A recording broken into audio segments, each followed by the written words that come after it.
Welcome to another episode of The Unstarving Musician. I'm Rabanzo. This podcast features interviews with independent musicians, artists, and creative professionals who share their experience and expertise on recording, touring, gigs, and the creative process, marketing, and more. And. I also drop solo episodes that focus on themes from my conversations, research, and off-mic interviews. It is all intended to help independent creatives better understand the marketing, business, and creative processes that empower us to do more of what we love, empower us to do more of what we love, create work and music that matters. My guest for this episode is Amani Roberts. Amani is a music business educator, author of USA Today bestseller The Quiet Storm. He's a DJ and a public speaker. But before I get to that, how are you? Where are you? What are you wearing? I hope something comfortable, maybe warm, or if it's already warm where you are, something cool. Hey, Ezra Vansil, who's been on the podcast a couple of times, has a new single and video out. The song is called Island. I really think you should check it out. It's a beautiful video. I'm going to put a link in the show notes. And yes, he is going to be dripping singles out, I guess, for the next... I bet he's going to go into the second quarter of 2026, which is not that far away, right? 2026. All right, something I wanted you to consider, and I thought you might enjoy or get you thinking anyway, is something I, swiped from an email newsletter I get published by Arnold Schwarzenegger and a couple of guys he's got working with him to look at a lot of studies and help decipher things that are actually real in the world of fitness and well-being. But anyway, let me just quote this, and you can let it sink in. Knowledge doesn't change behavior. Friction does. Here's an old question. What do I need to know to change this behavior? Better question. What's preventing me from doing what I already know how to do? They go on to say most people believe change starts with learning more, but research shows that knowing what to do doesn't guarantee doing it. The real barrier is not ignorance, it's interference. We don't need more information, we need fewer obstacles between intention and action. I may put a link to that in an upcoming edition of Liner Notes. I'm not sure I'm going to put one on this on the show notes for this. And the link being to the actual research they referenced in that, but I thought that was pretty cool. I think that a lot of artistic types, we have friction that we need to leverage or sometimes avoid. So yes, listen. Just in time for the holidays, I've released a new coffee mug in the Unstarving Musician store. It's the first in a series called Spartacups, an homage to our cat Spartacus, who is no longer with us. Spartacus was a 15.5-pound tabby in his heyday. The vet thought he might have been part Maine Coon, but he was the most gentle cat we ever had, Sammy and me. He loved our dog Chico, who we rescued in Panama and still have, and he loved hanging out with us, Spartacus, as some cats do. Spartacus was rescued in Northern California by a friend we had there, and we adopted him. I think about him a lot and knew Sammy would love this cup, so I designed it for her. You can find one of your own in the Unstarving Musician store at unstarvingmusician.com/shop or with the link in the show notes for this episode. All right. Independent musicians leave significant money on the table, not from lack of talent, but from unclaimed royalties and overlooked revenue stream. In this conversation, Amani Roberts reveals the specific registration gaps costing artists thousands annually. He breaks down the 4 major royalty collection systems most artists fail to utilize properly. They would include PRO registration for public performance royalties, sound exchange for digital performance, publishing royalties through services like Songtrust, and the mechanical licensing collective. He explains how unclaimed royalties eventually get redistributed to major labels based on market share money independent artists could be collecting themselves. Beyond royalty recovery, Amani shares his framework for building a private and corporate event business that can generate 5 to 10 times more revenue than traditional bar gigs. I know that's personally true. He details the specific industry associations to join, including MPI, PCMA, and SITE, SITE, how to price yourself for corporate events, and the contract elements that differ from venue bookings. The conversation also covers email list building strategies that convert social media followers into owned audience assets, how book publishing creates revenue opportunities beyond book sales, and why direct fan-to-artist platforms should be every musician's first 90-day priority. I will be breaking down some of this discussion in an upcoming edition of Liner Notes. You can subscribe to Liner Notes at unstarvingmusician.com/liner notes to get my in-depth analysis, tips, actionable items, and downloadable resources. So if you want to learn about these topics and others I've discussed on the show, there is a high-value free edition and a more in-depth version called Liner Notes Insider. So just go to unstarvingmusician.com/liner notes to sign up for the free version. You can unsubscribe at any time. And now, here's me talking with Amani Roberts. Yeah, how you doing today? Yeah. Good to see you. Yeah, likewise. You look just like in your pictures. That's a good thing, right? Yeah, I need to get mine redone. Mine's about 8 years old or something. Okay, you still look the same way too, so don't worry. A little grayer. Don't worry. Yes. Are you based in Redondo Beach? I'm in Las Vegas now. Las Vegas. Oh wow! How long you been there? Almost 2 years. You like it? Yes. Like it's very different, but I like it. It's cool. It works. What took you there? I moved here because it's a good place to be a professional speaker and a DJ. It's more affordable than LA, and it was time for a change for me in life. So I said, let's try out Vegas. Okay, I get it. Yeah. Where are you from originally? From the DC area, Washington DC area. So I grew up there. I lived in Atlanta, Chicago, Dallas, Miami, LA, and Vegas. All the big towns. So where did your music interests begin? Music interests began I'll say my dad really exposed me to music. Like he would always wake my brother and I up on like a Saturday morning playing music from the stereo downstairs in the car. I played a lot of soccer growing up, travel soccer. So I was kind of elite level, driving up and down the East Coast of the U.S. to tournaments. So always music in the car. Started playing an instrument like second or third grade. And so that's kind of how it all started. What kind of music was your dad into when you were talking about those memories there?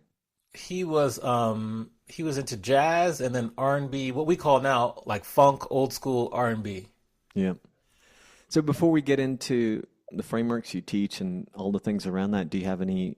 I was looking at our original email and you mentioned that Bree Noble episode that we did. Do you have any stories from your early days as a DJ or an educator where you look back and sort of reflect on it as very humble beginnings? Yeah. Oh, absolutely. Yeah. I can share them with you now if you like. Please. I'll take one from DJing and then one from being a professor. Like, I went to Scratch Academy to learn how to DJ. Oh, I didn't know there was such a thing. That's amazing. Yeah. And Jam Master Jay from Run DMC started it in New York. Wow. They brought out West. He was murdered maybe 6 months after they started, but they kept the school going. Brought out West. I went to the school in LA. And to go through the program, it's like getting your master's degree. So there's 6 different semesters you have to pass each class, and you advance. For the final class, it's all about performing.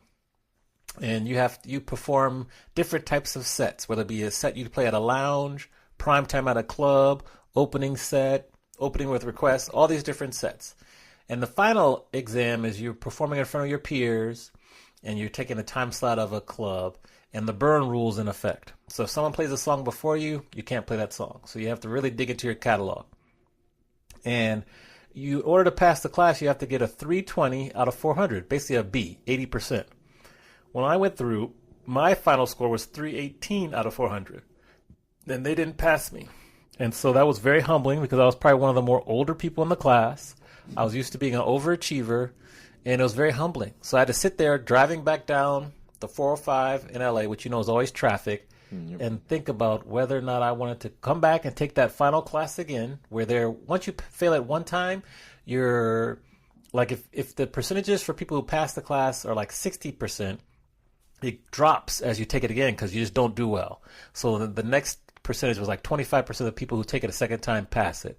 So it was going to be very challenging. But I decided to not take my ball and go home, take the class again, end up getting one of the highest scores ever. It was because I really searched for help, got some help from, DJs, extra DJ instructors there, particularly V Fresh, and that I was also of service to my classmates and just did very well. So that was a very humbling experience with a happy ending. When it comes to school teaching, I got this teaching position I never taught before at the high school or college level. I grew up the son of a professor, and I never, ever wanted to do anything my dad did. But somehow, some way, there comes this teaching opportunity. And so I'm getting ready for my first day of class. It's going to be on a Tuesday.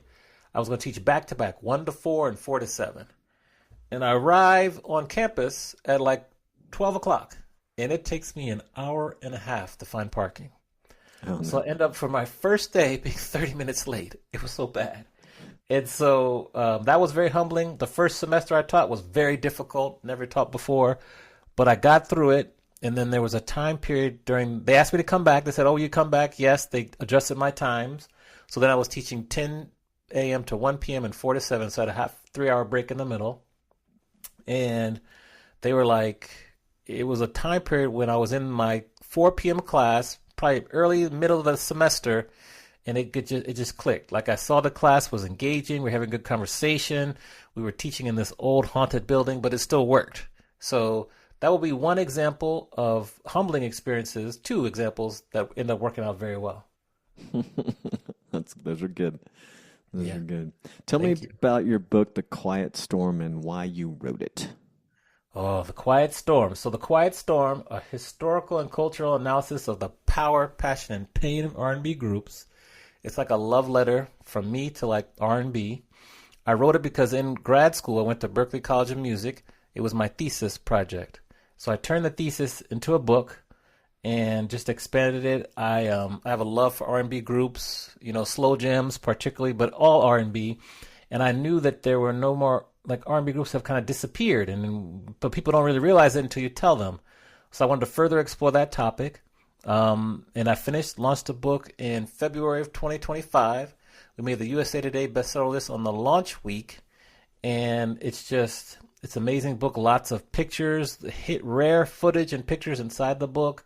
It gives you the top 10 or 11 R&B groups per decade based on Grammy wins, record sales, notable performances, and Billboard Hot 100 hits. And it takes you through each individual group's journey. And then the last 20% of the book is what happened to R&B groups, why they disappear, and what will happen next. So that kind of gives you an outline of the book, the genesis of it, and the end results. I have to ask because you said it was part of, it was your thesis project at Berklee. Do a lot of students do that, or do too many miss the opportunity to turn a thesis into a potential book? Great question. I think too many students miss the opportunity because it's a daunting project, and writing a book scares people. I work with authors and I help them finish their project. That's part of people in my coaching program. And there's a stat I love to share where 81% of people in the U.S. and probably abroad too have a book inside of them. 5% of that 81% will start the book, and 5% of the 5% will finish. So just take, for example, if you have a crowd of 500 people, we'll say, 405 of them have a book inside of them. And then you'll say 20 people will start and maybe one person will finish. That's amazing. And I just think that writing a book is hard. It scares people, but finishing a book is even harder, so to speak. Yeah. So that's my answer to that. It was a great question, though. Yeah. Well, assuming finishing, by finishing you mean just getting to the last sentence, and then there's all the stuff that comes after. It makes writing it look like the easy part, doesn't it? Yes, the editing, the promoting. It's a beautiful monster, as we say. That's great. Well, I asked the question because I have a young friend who's a musician here in Querétaro. He's very talented, and he's just a gem of a person. And I know he's just wrapping up all the things that they have to do here for his thesis, I'm going to suggest that he write a book. Yes, yes. And I'll show him. I'll show him you as a case study. So please do. Yep, absolutely. Yeah, I want to say that I heard someone talk about what happened with R&B. So it's cool that you wrote your book about this, and it may have been a completely different genre, but I feel like I may have read something about it. So I'm curious about the history. I'll have to pick up a copy and check it out. Yeah, please do. Let me know what you think. Yeah, I will. Okay, let's talk about missing royalties and revenue recovery. That's probably one of the first things that caught my attention when I first got your email. But what are the most common types of royalties that indie musicians fail to collect, and what's typically at stake financially? I think there's probably actually four, but I would say like first is like their public performance royalties. You would be shocked to just see how many independent musicians don't sign up for a PRO, Performance Rights Organization. In the U.S., it's primarily ASCAP, BMI, and CSAC. I'm not sure what it is in Mexico, though. That's a good question. I should know, but I don't. I think I've read it before, and I just haven't kept up with it. So is CSAC Canada or the U.S.? CSAC is no, because there's a lot of people in the U.S. that can use CSAC, but it does cover some of Canada also, from what I understand.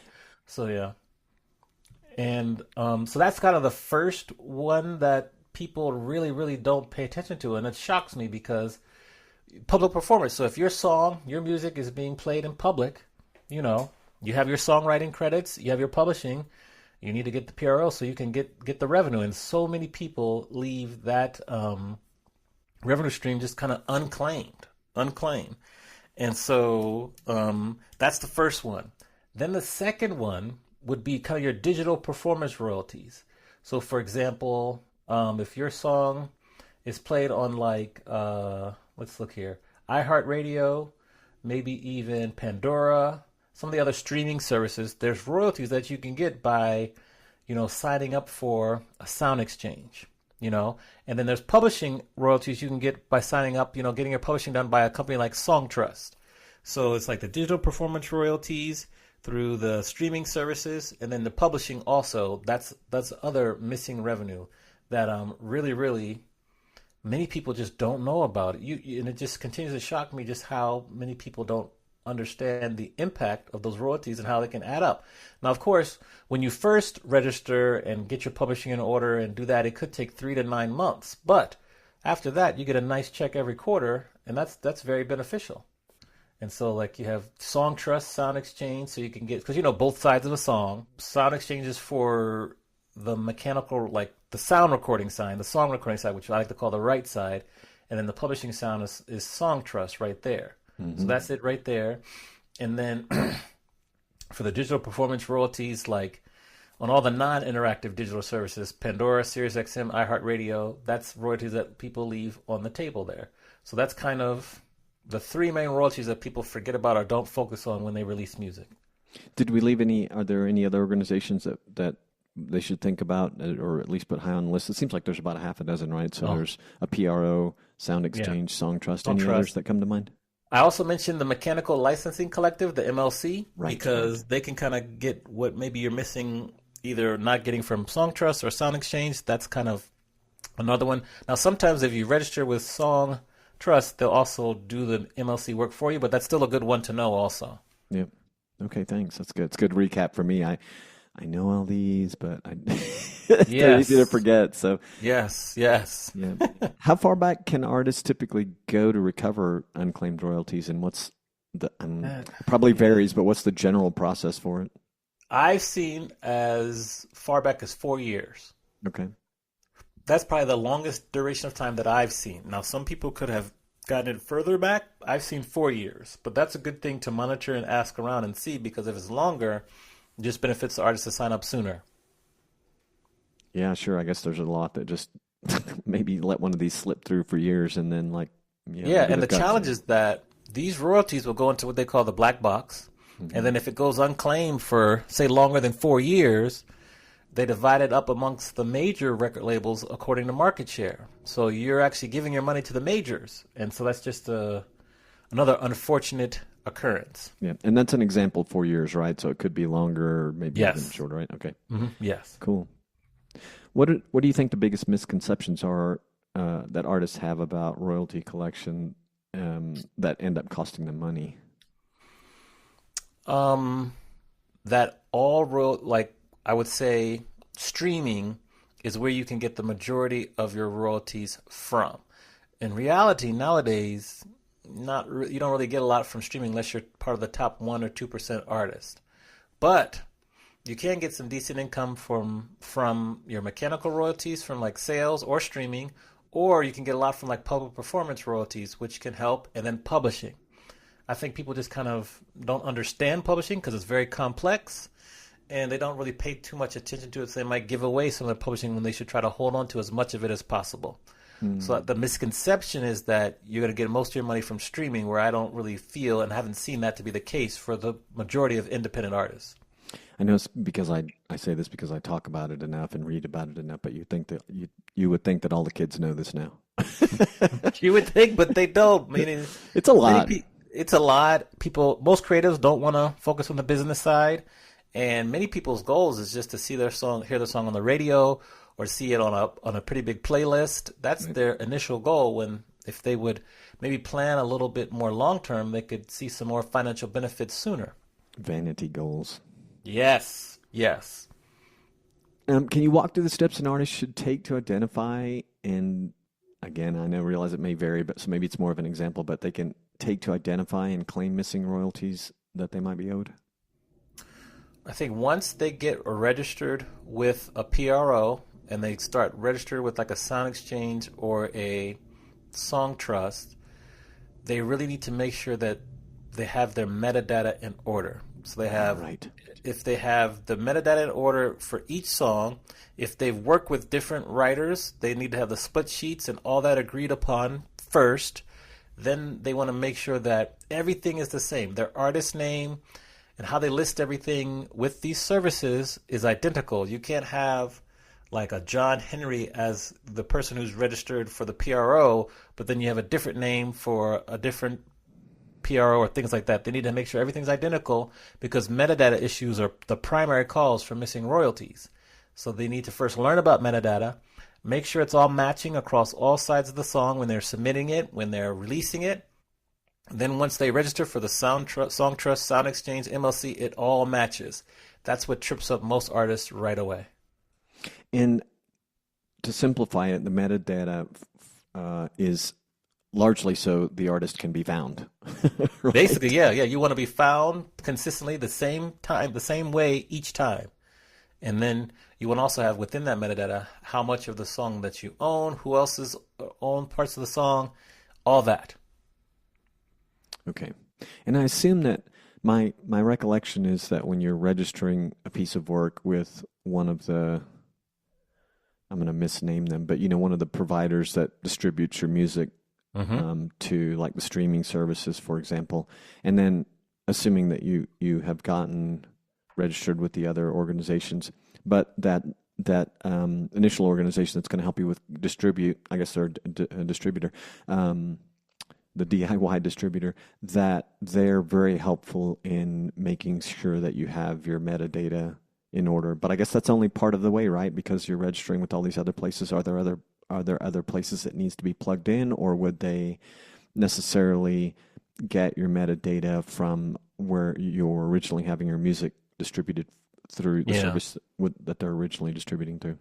So I think like you would use the distributors like a CD Baby, TuneCore, DistroKid. Those are probably the three popular ones. If your metadata is complete and tight before you use them, then it'll just spread. They'll release it to all the services. Then in addition, you want to register for like the Sound Exchange and the Song Trust, but with the same metadata so it matches. So you want to have the metadata done first, then you go and release the song on the streaming platforms through your distribution, then you have your publishing done for both sides, then you have the Sound Exchange. So if you can have it tight in the beginning, and then you just cut and paste for each of the other services, that would be good. And they do give you plenty of options they remind you, make sure it matches. They kind of give little pop-ups that help out, but it's better to have it done first and then release it. Perfect. instead of doing it retroactively. That's where you hit the challenges. Yeah, that's helpful. Yeah. Okay, let's shift to private and corporate event business. Yeah. What's the revenue these days? What's the revenue potential difference between playing bar gigs versus like private or corporate events for independent artists? And I'm kind of laughing a little bit inside, partly because I've been playing music so long. But the other funny thing is, it feels like for bar gigs and such that the pay has not changed over the decades. Well, let's say the bar gig you might get, we'll just say, probably 150, 200, maybe 300, depending on how long you're playing and how often, but it's not a lot. I would say for a corporate gig, especially if you're playing for a corporate client on stage, you might get, 2,000-3,000, depending on the budget. Now, sometimes you will have to do a corporate gig for less, but generally speaking, you're going to get 5 to 10 times as much for corporate gigs, especially as you become more experienced, more known, and you do bigger events, because corporate gigs have bigger budgets. So it's all about trying to meet the proper meeting or event professionals, planners who are managing the entertainment, or you want to partner and collaborate with DMCs, destination management companies, so that when they have their clients that need, maybe they need a singer to sing during the opening reception, or they need a band to play during their final party, or they might even need like a violin player to play during one of their breaks. You want to partner with these people who have better budgets than a bar or club. There's better hours also, and it's just probably a little bit, I don't know how the best way it's not an easier gig, but it's less stressful, if that makes sense. Yeah, it can be for sure. And in a way, they can be funner a lot of times. It's my memory. Yeah. I was thinking about it today, and I appreciate you framing it the way you did. I was thinking today, I'm like, well, my memories, it can be at 10x the revenue difference. But I think 5 to 10x is probably a great way to frame it. Yeah, 10x is not that out of the picture. Like if you get 200 or 300 for a bar gig and you're working 4 hours, 10 p.m. to 2 a.m., you could realistically get 3,000 to 5,000 working a corporate event from maybe like a 7 to 9 or 6 to 8. Like that is not out of the question. So I just encourage musicians. I think the dream is to play in the bar, the crowd, get the crowd loving you. But if you want to kind of create sustainable income, corporate events and private events are a good focus. Indeed. Well, what does an artist with limited following, how do they break into the private and corporate markets? So what I had great experience is looking in your area for the event planning associations. I'll give you 3. My favorite one to work with, I do a lot of work with, is called Meeting Professionals International. It's a large meeting and events association. They have individual chapters across the world. Like there's a chapter in Southern California, Pacific Northwest, Chicago, DC, Southern Florida. These chapters have members who are meeting professionals who are going to these meetings to learn about what's going on in the industry. They're going to these meetings to get their continuing education credits. So that's a natural place for you to first go to meet them in kind of a little bit of a safer space. Then, if you're a musician, this is one area where I would say it's okay to donate your services for exposure, because you're going to be right in front of a market a quote unquote target rich market where they can see you and hire you. That's the first association. The second one is PCMA, Professional Conference Managers Association. I believe that's what the acronym stands for. Same kind of audience. They just handle different types of events. But they have local chapters all over the world. So not only can you work with the local chapters, but eventually you can work with the national chapters too. Like for me, I work with the Southern California chapter first as a DJ. I would DJ the meetings. I would do the walk-on, walk-off music, receptions. Then eventually I volunteered, so I became active. I eventually became chapter president. I did a lot of volunteering, a lot of work. And then I got notice from the national organization. So now they bring me into their big conference every year to be the digital host. And I got that through my time period there. That's MPI. PCMA is another one. A third one would be SITE, S-I-T as in Tom E, Society for Incentive Travel Executives. These are the executives that plan for, say you work for like a pharmaceutical company and you're a top salesperson. So you win the trip that the top 2% go to every year. Well, these are the professionals that plan those type of events. So if you want to go to get hired to play in like a Hawaii, maybe as a resort destination in Mexico or anywhere in the world, these are the event planners that are picking and choosing the acts and the music and the entertainment for those events. And so those are 3 associations where you can join the local chapter and also get exposed to chapters across the world that could hire you. And it's just a lot of our performers and musicians don't know. That's why I'm so passionate about sharing with them to get them exposure so that they can go and try to build the private event and corporate event sides of their business. Yeah, I've played corporate events and I didn't know about these organizations myself. I'm sure some of my peers do, and some of the folks I've spoken with for sure. But yeah, that's great knowledge. Thank you. That's great. What are the specific skills or presentation elements artists need to develop and succeed when they're trying to get these types of events versus traditional venues? I would say, really, it seems basic, but just be easy to work with, be friendly, be collaborative. I know as creatives, we can be a little bit stuck in our ways and less flexible, but if you're easy to work with and you make it a pleasant experience, people will come back to you time and time again to work with you. And I think in addition to that, just kind of be very, very organized with your email responses. I know it's one of my pet peeves, but if you're an artist, I think you should get your own domain name. If you're like, your name is Leslie Jones, the singer, you should get lesliejones.com. So you have a professional email coming to these professionals instead of a Gmail. I know that's a little prickly point, but that's a personal opinion. I think responding quickly to requests, you will be shocked how many times people don't respond quickly to requests and lose out on a potential gig. And then just being knowledgeable of contracts so that you can send a contract and be able to see if the client sends you a contract, be able to make sure that you're covered also. So those are kind of the 3 main points I would say for our fellow musicians to really, really grow and be very collaborative in that space, in the corporate event space. Do you have tips for, I think, one thing that I notice a lot, and not just among musicians, but this whole domain name thing.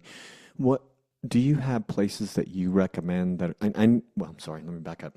I think it's mostly just like they don't want to spend the money to do it. I don't think it's that hard to do, but do you have places that you typically send or recommend musicians go? I was thinking for a moment that but maybe I'm sort of forgetting about some of the costs, but like Google, you can get a domain email through them, but I may be forgetting part of the cost of that. But yeah, what are your recommendations there? Yeah, GoDaddy is probably a good one right there, GoDaddy.com. It's going to cost you $20 a year to get your own domain name. Now, if you build a website on top of that, it might cost you more. But even so, it's just going to be so much more professional. And it's going to all going to be like coming from one place. Your website is like, lesliejones.com. Your email address is info@lesliejones. It just all kind of comes together instead of having a Gmail. And I think that just is a better look, and it will go longer and impress more people. I agree. What are the factors that musicians should consider when they're trying to price themselves for private events? What are the biggest things to consider? Yeah, this is hard because generally speaking, in sales, you want to be able to determine what their budget is. So sometimes you can ask, okay, can you share with me what kind of budget you're working with for this event? And a lot of times they say, oh, I don't know, it depends. They kind of dodge out of it. So you really have to be good with the sales portion. You can also look at who have they hired in the past. And kind of you can see, okay, if they're hiring like a full 5 or 7 piece band, then that lets you know they have a little bit of budget. And so to kind of look at who they've hired in the past, ask them for their budget, and then, it's hard. Price what you feel you're worth, have a little flexibility, and then just stick to your worth.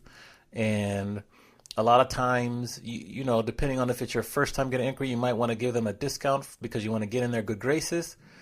But pricing is hard. Try to find out what your lowest point you will go to is and stick with that. Good advice. I think, a lot of people forget to just ask around like among their peers. And then another hard part, as you say, is like being honest with yourself. Like where do you fit in terms of your value. And trying to, as you said, price what you're worth. Yeah, it's hard though. I get it. It's hard. Maybe if they're going to have someone there that's going to be shooting video, okay, maybe if you get some video of your performance that you can use for a reel, then maybe you can charge a little less if they give you the video and all that. So keep those things in mind also. Yeah. And I imagine, I know it to be true, like with experience and reputation. So yes, you may make the mistake of underpricing yourself for the first one, but with each consecutive hire, you start learning more and the reputation builds and so on. Exactly. I agree. Maybe you have some other things. We talked about some of those organizations, other, I don't know, niche type private events that people could ferret out through through ways that we haven't already touched on. I'm trying to remember. There's also services where for musicians you can do house concerts. Right. And that's a good way, especially if you're on tour. For example, if you're performing, let's say you're performing on a Tuesday night in LA, you have a show on, let's say, Thursday in San Francisco. Well, Wednesday, you can try to go to maybe Santa Barbara for a house concert, see if anyone wants to hire you for that. Or, you can go up to the Napa Valley area or south of San Francisco, just something on the way where you can pick up some extra revenue by performing in front of someone's house for maybe, $200-$300. But what's going to happen is that you can bring your merch there, you can sell your merch, and then you're collecting emails. Mm-hmm. And I think that's another thing that's really kind of forgotten from our artists is that it's good to get the vanity metrics as you spoke about, but you really want to collect emails. So if you can get people on your email list through a house concert, in addition to some revenue and testimonials, that's valuable. So you could try to add on a house concert on that Wednesday before your Thursday show or the Friday after. So I think that's another kind of niche way that some artists do know about, but not as many as you would expect. Right, and I am going to ask you about email here in a second. I guess we reached a perfect segue point, but and maybe you were just saying this in your response here, but if you one of the motivations for developing an email list, and obviously a good social following can help too, but if you're on tour, hit your email list, especially if you know you have people in the area that you're in, and let them know that you're available for house concerts as well. And then I think another tip we kind of skipped over that can be helpful as well is there are music related and sort of what's happening about town related groups on Facebook, for example. And I know that there are plenty of other social sites that do a little bit of this where you can drop in as a touring artist and probably find out if there are people out there who are potentially interested in a house concert. And obviously if you have a big following, you can certainly hit those folks up as well. Mm-hmm. Yeah. Eventbrite's a good source to see what's available, what events are out there. I forgot about those guys. I like Eventbrite. They're a good one to research. Mm-hmm. I don't say Reddit. Reddit I'll kind of cover a little later because for something else, but Facebook groups are good. Even you can find some stuff on Instagram. But Eventbrite is a good one to really look at, especially if you're checking to see what's going on in the specific cities you're going to be traveling to. Good tip. And then I guess lastly on this particular topic, are there contract and writer negotiation type things that you try to let musicians know about, that they should think about and realize they're going to treat a little bit differently when they're working on corporate or private events versus maybe bars or whatever other types of venues? Usually with corporate events, you get a better structure, a better contract. Always get a deposit. I know that might seem basic, but still, get your deposit. Sometimes you can negotiate a corporate event, especially if you're playing at a conference or more like a conference. You can negotiate hotel stays. That's easy for conference organizers to give. So if you're going to be playing in the evening time, they can get you a complimentary hotel stay, so you can just rest, go to bed right away. I would ask for that. Many people forget about that. Also meals. And then if you're driving, of course, parking. Don't take it for granted because a lot of times hotels nowadays will charge a lot of money for parking. So negotiate all of these tertiary fees into your contract, which for an event planner, the hotel is really trying to please them to make sure they come back. So for the hotel to comp your parking and comp a room and maybe meals is nothing to the hotel. It makes the event planner's life easy, but it takes care of you also. Also within the contract, see if you can ask for a testimonial so that barring everything goes well, your client will give you a written testimonial or video, which is even more popular, that you can use on your website. That really helps. And these are easy things for event planners to do that we just forget about. So those are a couple other tips in terms of contracting: the deposit, the testimonials, the comp, room night stays, meals. Those are what comes to mind. Yeah. Great tips. Great tips. I've read some stories about people who just sort of little things slip through the cracks, and there goes the budget for the tour. Yeah. Okay, let's talk about email marketing. You were going to add something? Well, just it's if you finish performing at 8:30 or 9 o'clock and you don't have to worry about driving home, you can sleep there. Health is wealth, and that good night's sleep, especially if you get at a nice hotel, that's like a treat for yourself, a little reward. So that's all I'll say about that. Right. Yeah, let's talk about email then versus social. So you advocate for email lists, which yes, I think is great. And so how about we start with what data or results do you use to support that position that email lists are really, really, really important? I just look at how we want to have, in music business, there's like 3 forms of marketing. There's earned, owned, and paid. And so when it comes to, you want to really focus on your own media. Own is like your website and your email list. It's debatable whether or not you own your social media following because TikTok can go away tomorrow. We saw what happened with MySpace back in the day. And it's so hard to get your content consistently in front of your followers on social because of the algorithm. And so you don't want to put yourself at the mercy of the algorithm where maybe, I think the stat I saw recently was 3% of your audience on Instagram will see your posts without paying. And that's kind of crazy. So with email, you're getting a direct contact from yourself, the artist, to the fans. And that's really important. And I think so many of my artists, it's so funny. The first day of class, I'll ask a question to my students, my music business students. I'll say, what's more important, a large social media following or a large email list? And they get up and they go to the different sides of the room and they'll all go to the side of the room with this like social media following. And I'm like, no, you do realize that you're paying for play pretty much. And so email list, at least you own that and you can control that. You can communicate with them. And now I really propose, if you can, try to get your fans' email address and their cell phone numbers, because then you can text them. You can add them to like a lay-low or a subtext, and you can text them updates. And you just want to get as close as possible to one-to-one connection without any people in the middle, a middleman or a woman that you can communicate with. And that's kind of my philosophy behind that. Yeah, and for those who have any doubts whatsoever, or if they want maybe just a little reinforcement on what you just said, I'm thinking about a conversation I had on the podcast with a guy who lived kind of at the heights at the beginning of the big transitions of the music industry, and is the lead singer for Dishwalla, J.R. Richards. And one of the things that he talked about with me in our conversation for the podcast was that they always kept an email list, which apparently he was in control of because he kept it. And as a solo artist, he's still making money doing private events, and largely or maybe entirely because he has a huge email list from those days with Dishwalla in the 90s. Yeah. See, from the 90s. That's 20, 30 years ago. Yeah. And you're still growing and curing that email list.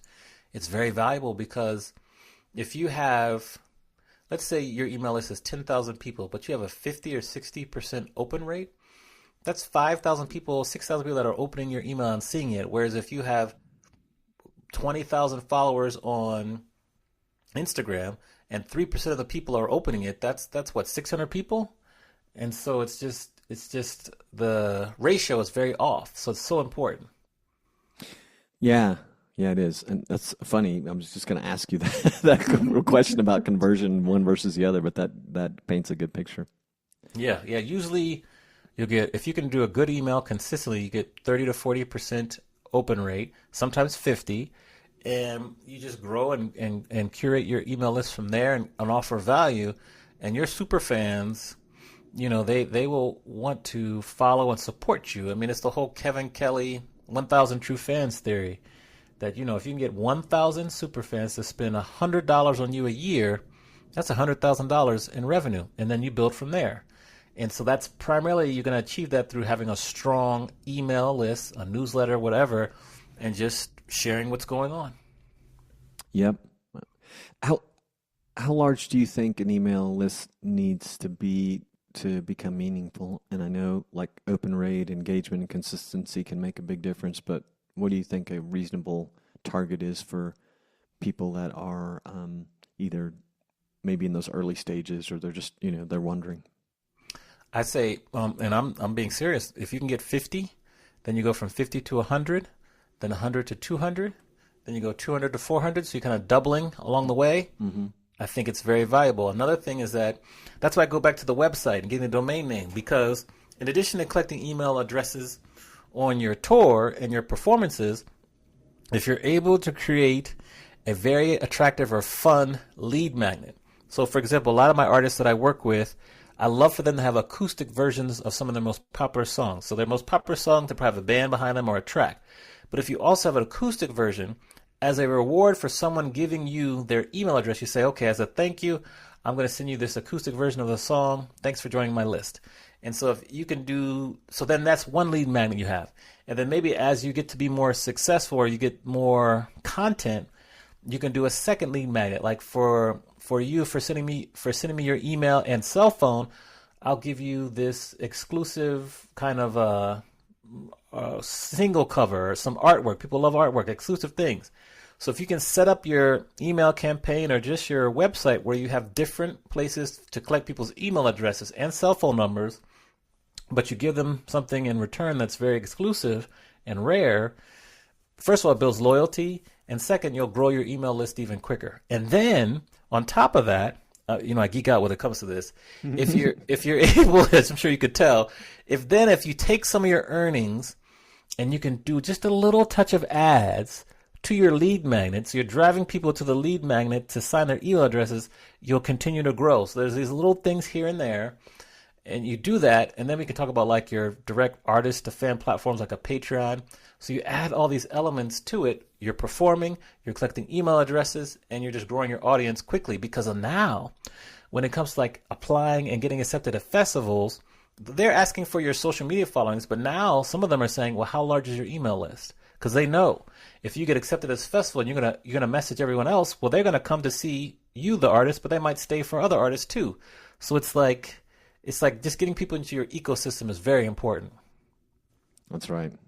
I love that. Okay. What are the specific tactics or systems that you use to convert, or people should think about using to convert social media followers to email subscribers? Yes. Same thing. Try to drive them from your social media followings to your email list. Now, you can do a lead magnet. For me personally, for my book launch, I did a quiz. Quizzes are very popular. People love quizzes. So maybe, if you can do a quiz about maybe your favorite artist or something about you specifically. Have maybe contests that you could do where you collect email addresses, but you want to drive them from your social media platforms to your email list. So a lot of times if they follow you on Instagram, you can use some services. I think it's like ManyChat, where if they put say they put a star in the chat, you can then send them an email or collect their email address and use ManyChat or other services to get them from the social media to your website and to your email list. What is ManyChat? ManyChat is a service where, and there are other services that do it now too, but I first heard about ManyChat where a lot of times you'll see musicians say, comment with star in the chat if you want to get my exclusive offer for a piece of merch or a discount code for my upcoming concert. So you comment star in the chat on Instagram.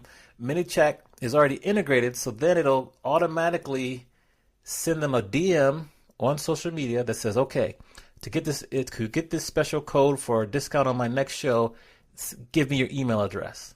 And then you get the person's email address, you send them the discount code, and you add them to your email list. As simple as that.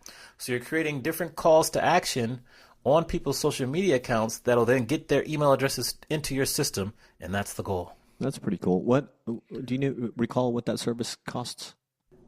Let's see here. Let's look at pricing. Hold on. I see the little pricing thing here. Let's see.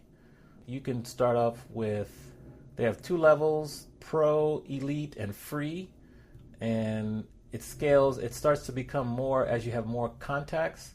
and there's a custom level too. So you can start with free, and that gives you many basic features to engage with up to 1,000 contacts free of charge. That's not bad.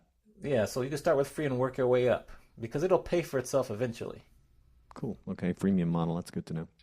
Yeah, I hadn't heard of that. I'm I'm in a group. I need to stay more plugged in with them. Like, I don't know if this is still possible, but the founder of this group called Music Marketing Method. Her name's Linz Crichton, a songwriter out of the UK. She her strategy began on Twitter some years ago, and she developed over the course of a few years a ginormous following. And so one of the things that she found was using DMs to engage with followers that showed some promise for this kind of thing. And she would just engage with them, have some, genuine relationship building conversation, and then quickly offer them, if they were interested in her music, check out, a free download or this incentive or other.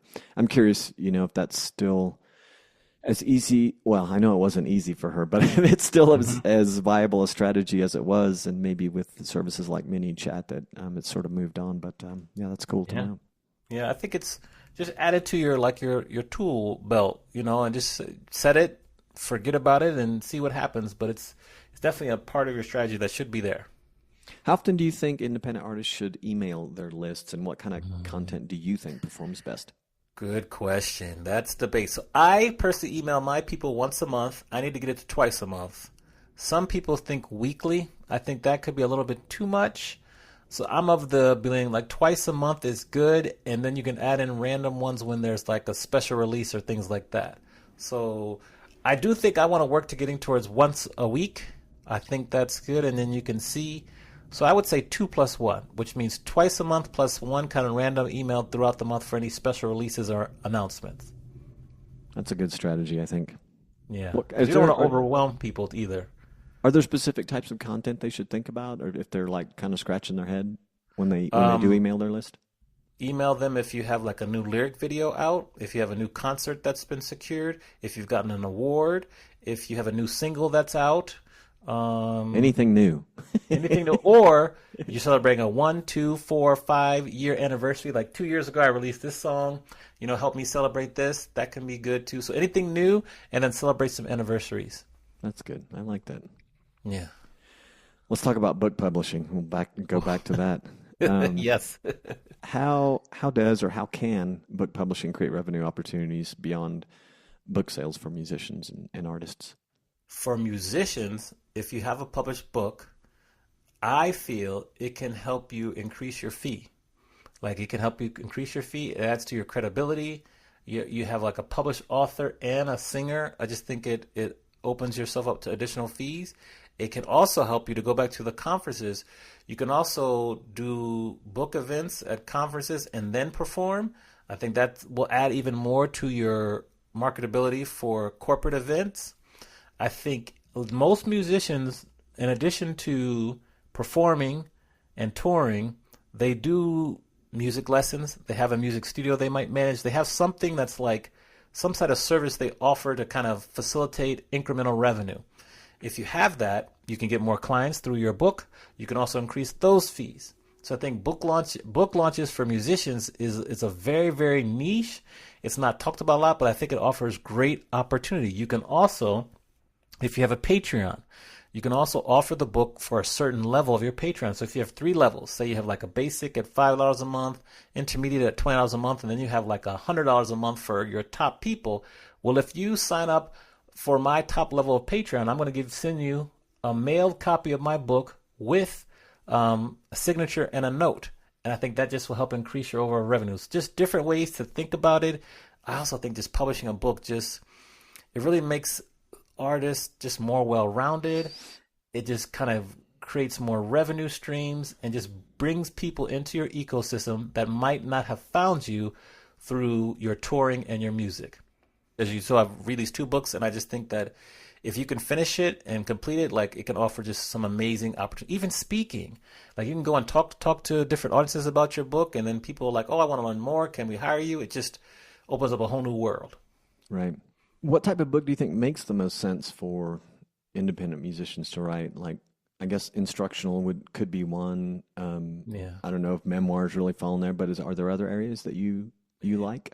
Instructional are good. I think memoirs are also very good. Okay. I think when you look at like the state of the music industry, when you have someone that does a memoir, particularly if they're addressing and talking about how they were able to maintain their mental health through their artist journey, that could be very valuable because you and I know that that's a huge issue within the music industry.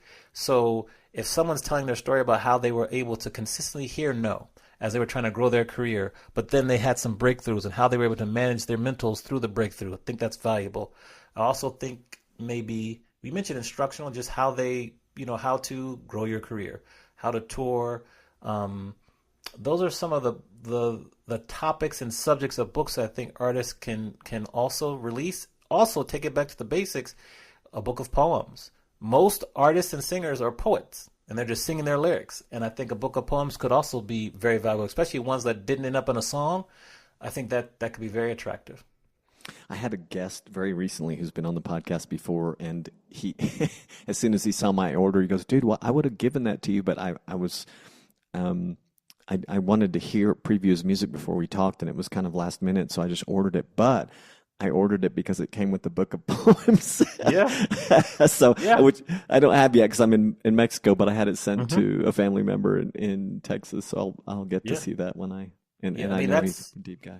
That's like low-hanging fruit for artists, particularly singers. Like so many lyrics never make it to the vinyl or to the MP3 that they could probably have a very, very immersive and engaging book of poems that people would love.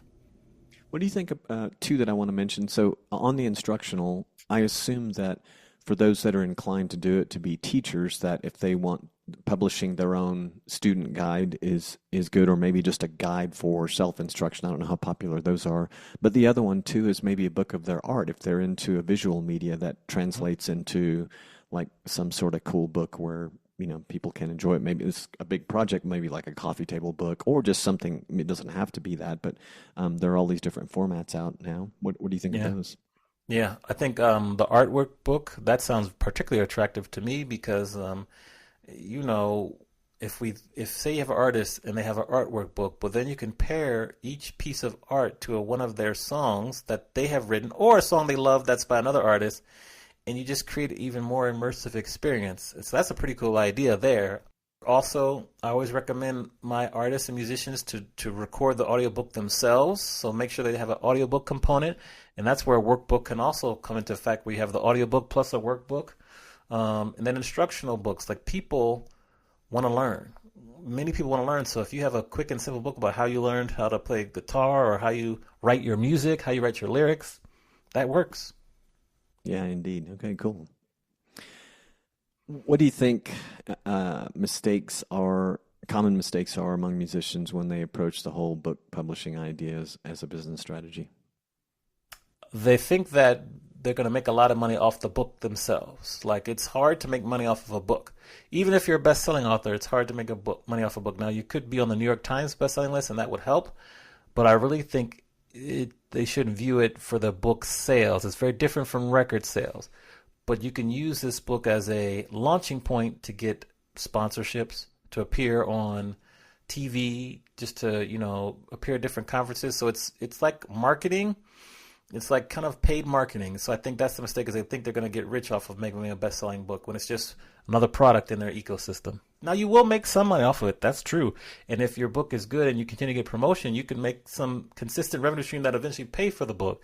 So don't discount that, but just don't expect it. Right. When you're educating artists on strategies, what's the biggest resistance or obstacle you encounter?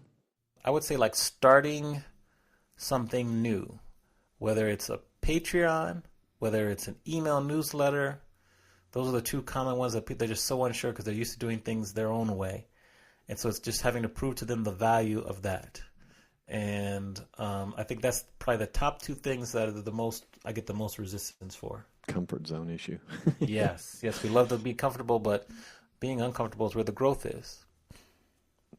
If an independent artist was going to focus on like one of your four like main areas, being missing royalties, private events, email marketing, or book publishing, in the next 90 days, which one do you think could have the fastest impact, and why?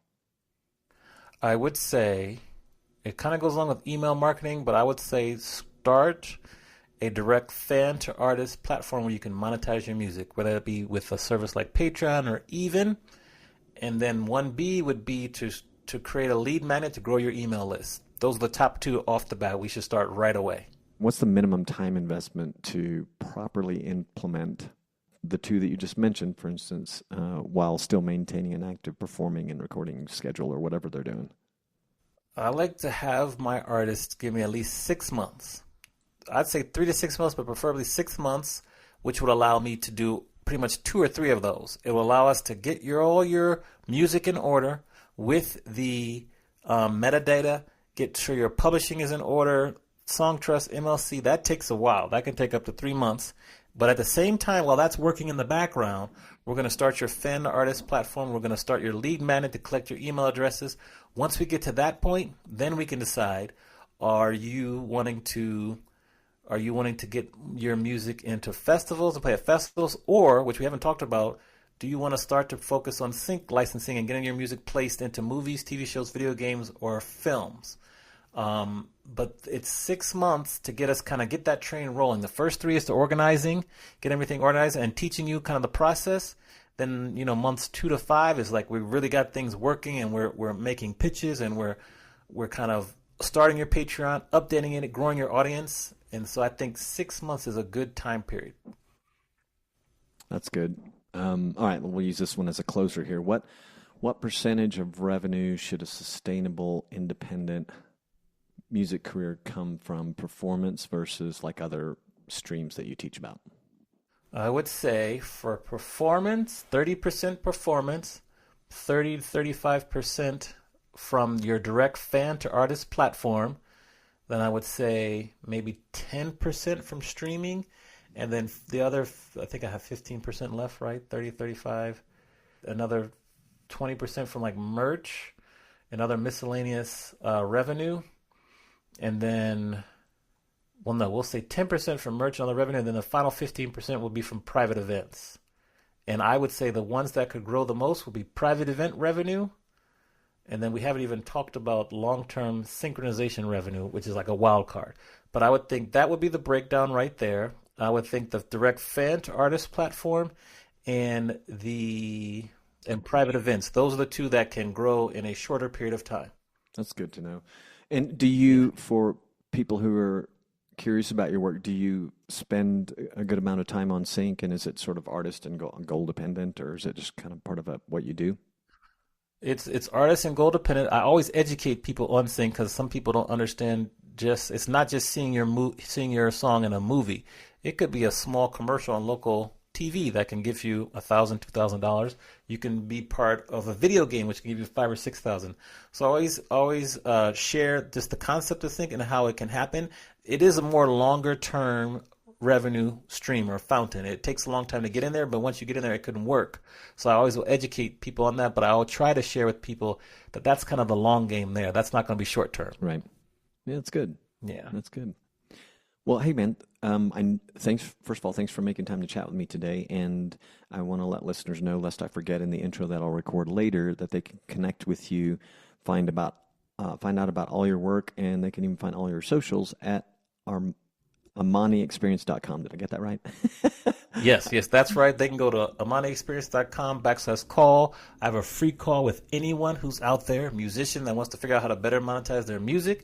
And I have something new where if there's anyone out there that wants weekly updates, twice a week on like music business news, they can text the word news to 301-638-8749.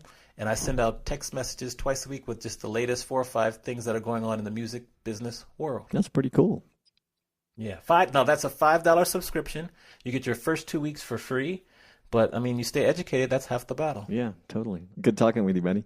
Thank you very much for having me. It's been a great conversation. Can't wait to come back. As an independent podcaster, your support means the world to me. You could even say I depend on it. With that in mind, here are some things you can do to help support us. Follow us on your favorite podcast app. Leave us a review on your favorite podcast app. Or shoot me a review by email, robonzo@unstarvingmusician.com, that I can use on the website.